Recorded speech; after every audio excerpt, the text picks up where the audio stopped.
መንግስት ፌደራልን ህወሓትን ኣብ ፕሪቶሪያ ታሪኻዊ ስምምዕነት ምቁራጽ ተኽሲ ካብ ዝፍርም ድሕሪ 3 ዓመታት ኣብ ዶብ ዓፋር ትግራይ ሓድሽ ወጥሪ ተላዒሉ ነቲ ስምምዕነት ከዳኽሞ ከም ዘስግም ይግለጽ ኣሎ።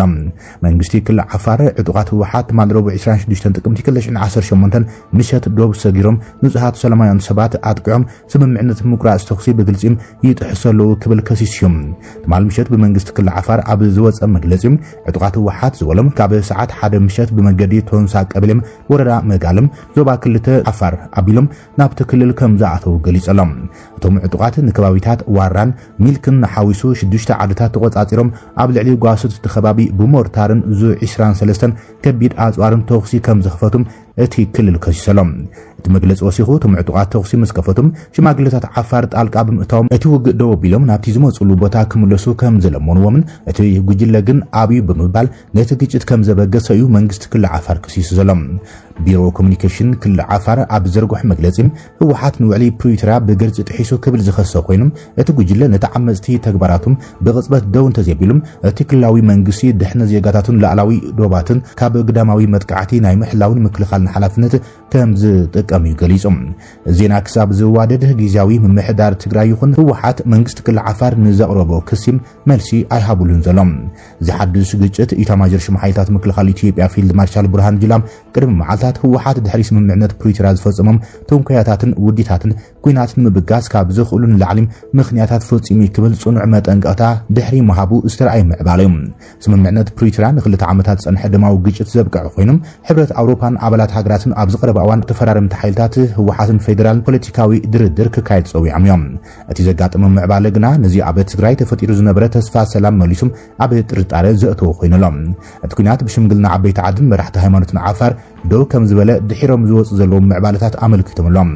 ኣማኻሪ ቀዳማይ ሚኒስትር ኣብ ጉዳያት ምብራቕ ኣፍሪቃ ዝኾነም ኣቶ ጌታቸው ረዳም ድሕርቲ ኣብ ክልል ዓፋር ዘጋጥሞ መጥቃዕቲ ተሓታቲ ዝበሎም ክልተ ጀነራላት ህወሓት ብሽም ጠቒሶም ነቲ ስምምዕነት ፕሪቶሪያ ዝጠሓዘ ሓደገኛ መጥቃዕቲ ሻዕብያ ዝኣዘዞ ከም ዝኾነ ይከሲሶም ለበዋ ንለበማት ኣብ ትሕቲ ዝብል ዝሕለፎ መልእኽቲም ንህወሓት ጉጅለ ድሕረት ኢሉ እናጠቐሰም ንውዕሊ ፕሪቶሪያ ንምቕዳድ ኩሉ ዓይነት ምትኹታኽ ፈቲኖም መንግስቲ ፌደራል ግብረ መልሲ ከይሃበ ስቕ ምባሎም ሕዚ ንፌደራል ስሒብካ ናብ ግጭት ንምእታው ብምዕላም እዩ ብኣንፈት ዓፋር ነገር ዝፅሕትር ዘለዉ ክብል ገሊጹ ኣቶ ጌታቸው እዚ ብትእዛዝ ጎይቶኦም ዝፍጸም ዘሎ ኣጀንዳ ሻዕብያ እዩ ዝበለ ኣቶ ጌታቸው ረዳም ነዚ ቀንዲ ፈጸምትን ተሓተትን ሓላፊ ቢሮ ሰላምን ጸጥታን ጀነራል ፍስሓ ማንጁስ ከምኡን ኣዛዚ ግንባር ደቡብ ዝበሃል ዕጡቕ ሓይሊ ጀነራል ዮሐንስ ወልደ ጆርግስ ጆን መዲድን እዮም ዶ ከብልዎ ዝኽእሉ ድማ ንሶም ክብል ገሊጾሎም ልብነ ድንግል ቅድሚ ሕዚ ኢልዎ ዝበሃል ጦር ኣውርድ መከራ ኣብ ልዕሊ ህዝቢ ኣምጺኻ ህዝቢ ክትጭፍጭፍ ምንቅስቓስ ክሕደት እዩ ዝበለ ሚኒስትር ጌታቸው ጉጅለ ድሕረት ዝበለ ህወሓት መንገዲ ዓፋር ዓጺኻ ህዝቢ ዓፋር ብምልዓል ከም መደራደሪ ምጥቃም ዝብል ዕላማ ከም ዘለኩም ይፈልጥ ኢልዎም እዚ ክኸውን ፍጹም ኣይትሕልሙ ክብል ድማ ንመራሕቲ ህወሓት ብቐጥታ ብምምልኻት ኣጠንቂቖም ጌታቸው ሰራዊት ትግራይ ማለት እውን TDFን TPFን ብዝኾነ ይኹን መንገዲ ትግራይ ምስ ፌደራል ዘጋጭዋ ዝኾነ ይኹን ኣጀንዳ ይብላን ንስኹምን ዘየብልኩምን ዝበለ ጌታቸው ስለዚ መጥቀሚ ኣጀንዳ ጉጅለ ድሕረትን ሻዕብያን ንዘይምዃን ተቓልሱ ክብል ብኩሉ ገጽ ዘለዉ ዕጡቓት ካብ ነንባዕሎም ምትኻስ ክቁጠቡ ምዒዱ ዝረብሕ ኣጀንዳ ዘሎ ሰብ ኣብ 30 ዓመት ፕሪቶሪያ ሕቶና ኣበይ በጽሐ ኢሉ ይሓትት ንሳያ ተዋጽና ዋላ ንግዚኦም ሕሽክርና ይኣኽለኩም ኢሉ ንመራሕቲ ህወሓት بقصتها بملخاتهم أعتقد يتاچو ملأخت زازيمم إزينا كساب زوادر كاب بوغن مرحتو وحاتكون جيجاوي من محدار تقرأ استوها بقبر ملشلنيم كاب بوغن أسمراد ما ملأخت دقاف قرص بولو شعنشم اتقيجت مستتصبم دقف حد حدا وكينات تقارو قليس أمالهم عبس انكر نايهلون حدقاكم زلز قلت منغستي إلسام اتمس فيدرالوي منغستي إثيوبيا أتي وزلو كبير وترسعبم نلعلنا تكنولوجي منغستي إثيوبيا أبقمت زأتون تقرأ ملي أكت أفن زبل سلتي تتغيمم بقرتا مس إثيوبيا كواقع زيكونم اتحوي عب مريت تقرأ تقوتيتم داقم كل عن حدحداوي متفق تقارو آجندو بقالع قوس يقبر اللهم عيد مرأي عدمات مالي عب كل عفار زعات وتديف مستم عب حرام مريت زنقصاصي حواتن بصوتن زي كايدو لو وتقسم لشعبيا سراوي تقرأ عب عفار آتيو نتال اختي برزقنام حايلي آتقعوا كأزعوا وزتيلم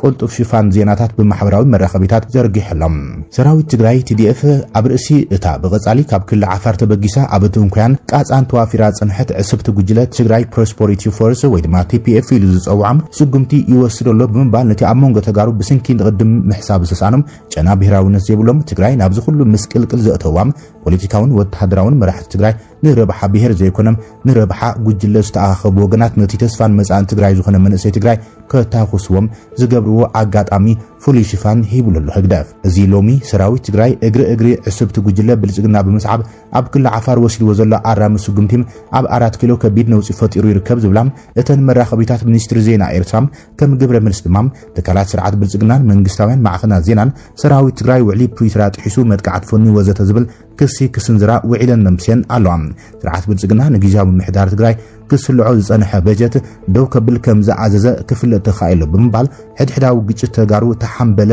እንትብላ ተዓዚብና ኣለና ማሕበራዊ መራኸቢታት ሻዕብያ ብሄረ ትግራይ ፀረ ህልውና ኤርትራዊ ሃገራውነት ምዃንን ብሄረ ትግራይ ንኽጠፍ ብደረጃ ፖሊሲ ዝሓንጸም ብኣቶ ኢሳያስ ኣፍወርቂ ዝምራሕ መንግስቲ ኤርትራ ወተሃደራዊ ሓይሊ ምስ ሓይልታት ኢትዮጵያን ዓረብን ተላፊኖም ክዕውቶ ዘይከኣል ሙሉእ ጥፍኣት ትግራይ ነቲ ጽንታት ደው ዘበለ ስምምዕነት ፕሪቶሪያ ሓይልታት ትግራይ ምስ መንግስቲ ፌደራል ምፍራሞም ስዒቦም ኣብ ውሽጢ ህወሓት ዘጋጠመ ክፍፍልን ዘይምቅዳውን መዝሚዙ ተጠቒሞም ሕዚ ነቲ ብዶክተር ደብረጽዮን ገብረ ሚካኤል ዝምራሕ ሓይሊ ህወሓት ጽብደ ፈጢሮም ኣብ መንጎ ተጋሩ ምትእማን ሕብረትን ጥምረትን ከይህሉ ብትብዓትና ስርሐሉ መጽኡ ኣብ መወዳእታም ፍረ ዘፍረየሉ ደረጃ ዝበጽሐ ይመስል ምዕራብ ትግራይ ናይ ክልል ኣምሓራ ምዃኑ ኣብ ሚኒስትሪ ዜናም ዝሓለፈ ወርሒ ሓምለ ዝተሰነደ ዶክመንት ዘስመረሉም ስርዓት ህግደፍ ምራሕቲ ህወሓት ወልቃይት ጸገዴም ናበይ ከይኸደኩም እቲ ቀንዲ ጸላኢኹም ኣብ ኣዲስ ኣበባ ዘሎ ስርዓት ብልጽግናይ መንገዲ ክንኸፍተልኩም ኢና ወዘተ ዝብሉም ስልታዊ ተግባራዊ ደገፋት ንህወሓት ብምርኣይ እቲ ኣስመራ ዝተጠጀ ጽምዶ መወዳእቱ ተጋሩ ንንባዕሎም ኣናኺስካ ክዳኸሙን ሓንትን ውህድትን ትግራይ ከይትህሉም ዝብል ፖሊሲ ንምዕዋት እቲ ዘጋጠመ ሕድሕዳዊ ጎንፂም ንባዕሉን ካልኦት ሓይልታትን መንግስቲ ኢትዮጵያን ክሕወስዎም እቲ ኩናት ኣብ መሬት ትግራይ ንክኸውን ይሰርሓሎ ከም ዘሎ የረጋጊጹ ዘሎ ብወገን ልሂቃት ፖለቲካ ትግራይ ነቲ ፕሮጀክት ሻዕብያ ብሓደገኝነቱ ዝወቕስዎ ዘለዉ ኮይኖም መንግስቲ ፌደራል ስምምዕነት ፕሪቶሪያ ሙሉእ ብምሉእ ክትግበርን ዘይተመለሱ ሕቶታት ግዛኣታዊ ሓድነት ተመዛበልቲ ትግራይ ናብ መረበቶም ክመልስን ከም ዘለዎም ይጽውዕሎም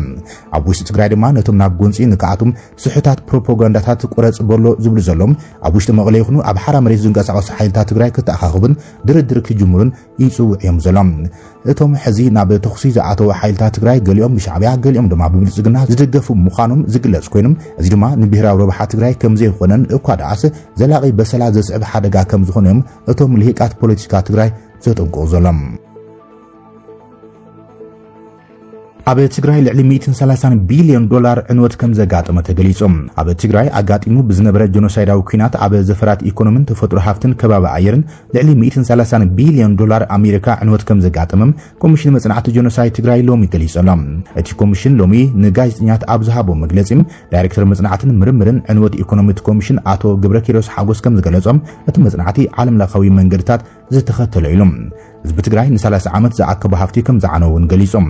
እቲ ኣብ ዘፈር ኢኮኖሚስት ተኻይደ መጽናዕቲ ሙሉእ ብምሉእ ትግራይ ዘይሸፈነ ከም ዝኾነውን ተገሊጾም እዚ ተኻይደ መጽናዕቲ ድማ ኣብ ዓውዲ ሕርሻ ትግራይ ንግዲ ማኒፋክቸሪንግን ኣገልግሎት ፋይናንስን ትካላትን ዝተኻይደ መጽናዕቲ ኢሎም እቲ ኣብ ዘፈር ኢኮኖሚ ዘጋጥመ ዕንወት ኣብ ልዕሊ 657,360 መራሕቲ ስድራን ልዕሊ 2.4 በዝሒ ትንፋስ ቃል ምሕትት ከም ዝተገብረም እቶም ዳይሬክተር ገሊጾም ብጠቕላላ ኣብ ዝተፈላለዩ ዘፈር ኢኮኖሚ ድማ ልዕሊ 88.4 ቢልዮን ዶላር ኣሜሪካ ዕንወት ኣጋጢሙ ኢሎም በዚ ምኽንያት ድማ በዚ ጆኖሳይዳዊ ኩናት ልዕሊ 89 ሚእታዊት ስራሕ ስእነት ኣጋጢሞም ካብ ልዕሊ 55,000 ዝዓነዋ ትካላት ትግራይ ልዕሊ 76 ሚእታዊት ትካላት ካብ ስራሕ ወጻኢ ኮይነን እየን ኢሎም ብተመሳሳሊ ኣብ ሃፍቲ ተፈጥሮን ከባቢ ኣየርን ዘጋጥም ዕንወት ድማ ልዕሊ 46 ቢልዮን ዶላር ኣሜሪካ ምዃኑ ተገሊጾም ዳይሬክተር መጽናዕቲ ዕንወት ተፈጥሮ ሃፍትን ከባቢ ኣየርን ዶክተር ገብረመድህን ገብረስላሴ ከም ዝገለጹዎም እቲ መጽናዕቲ ሃፍቲ ሓመድን ማይ ዕቀባ ሃፍቲ ደንን ዓሌታት እንስሳን ኣብ ከባቢ ዝበጽሐ ጉድኣትን ኣመልኪቶም ኣብ 6 ዞባታት ምዕራብ ትግራይ ከይሓውሶም ዳህሲስ እዩ ዝበጽሐ ጉድኣት ድማ 34 ዓመት ዝተሰርሑ ስራሕቲ ሓመድን ማይ ዕቀባን ዓንዮም እዮም ኢሎም በጠቕላላ ኣብ ሃፍቲ ተፈጥሮ ከባቢ ኣየርን ልዕሊ 46.58 ቢልዮን ኣሜሪካን ዶላር ዕንወት ኣጋጢሙ ከም ዘሎ ሓቢሮም ኣሎም ከም ውጽኢቱ እቲ ኩናት ድማ ብዝሃ ህይወት ጠፍዮም ልሙዕነት ሓመድ ተምሪዝም ብርሰት ደንን እንስሳ ዘገዳማትን ከም ዝጠፍኡ ዶክተር ገብረመድህን ገሊጾም ብሓፈሻ ድማ ኣብ ትግራይ ኣጋጢሙ ብዝነበረ ጀኖሳይዳዊ ኩናት ኣብ ዘፈራት ኢኮኖሚን ተፈጥሮ ሃብትን ከባቢ ኣየርን ልዕሊ 130 ቢልዮን ዶላር ኣሜሪካ ዕንወት ከም ዘጋጠመ እቲ ኮሚሽን ኣፍሊጡ ኣሎ መንግስቲ ጀነራል ዓብደልፈታሕ አልቡርሃን ሕብራት ዓረብ ኤሚሬትስ ነጽጓም ሕብራት ዓረብ ኤሚሬትስ መንጎኛ አደራዳሪት ክትኸውን ኣይትኽልኛ ብምባል መንግስት ሱዳን ንጹር ቋም ገሊጸሎም ኣብ ዘተተኽሲ ዶም ባል ሱዳን ትርኩን ኳታርን ኣሸማገልት ኮና ከም ዝሓረይ ድማ ሱዳን ኣፍሊጣላ ኣብ ሱዳን ዘሎ ኩናት ሕድሕድ ንምፍታሕ በኣሜሪካ ዝቀረበም ጻውዒት ዘተሰላም ብመርህ ደረጃ ከም እትቕበል ዘፍለጠት ሱዳን ሕብራት ዓረብ ኤሚሬትስ ከም ኣሸማጋሊት ከም ዘይትቕበል ያገሊጻ ኣምባሳደር ሱዳን ኣብ ኢንዶኔዥያ ያሲር መሐመድ ዓሊ ኣብ ጃካርታ ምስ ትርከብ ሚዲያ አንታራ ዝተባሃለት ኣብ ዝገብሮ ቃል ምሕት ከም ዝረጋገጾም ሃገሮም ንዘተ ሰላም ቅርብት እኳ እንትኾነት ብጉዳይ ኣሸማገልት ግን ከም ዘይተሰማማዕ ኣብሪሆም ስዑድ ዓረብ ግብፅን ሕብራት ዓረብ ኤሚሬትስን መንጎኛት ኮይነን ከሸማግላ ብኣሜሪካ ተሓሪም ምንባርን ዘዘኻኽሩ እቶም ኣምባሳደር ንዕጡቃት RSF ግልጽ ዝኾነ ሓገዝ ከም እትገብር ዝተረጋገጸ ሕብራት ዓረብ ኤሚሬትስ ብመንግስቲ ሱዳን ቅቡልነት የብላን ተባሂሎም ግብፅን ስዑድ ዓረብን ምስ መንግስቲ ሱዳን ዘሎም ዝምድና ጽቡቕ ምዃኑ ቅቡል ከም ዝገብርዎን ዘፍለጡ ኣምባሳደር ያሲር መሐመድ ዓሊም ኣብ ክንዲ ኤሚሬትስ ዓረብ ቱርክን ኳታርን ኣሸማገልት ኩናም ብመንግስቶም ከም ዝተሓረያዩ እቲ ፍልፍል ዜና ኣመልኪቱ ዘሎም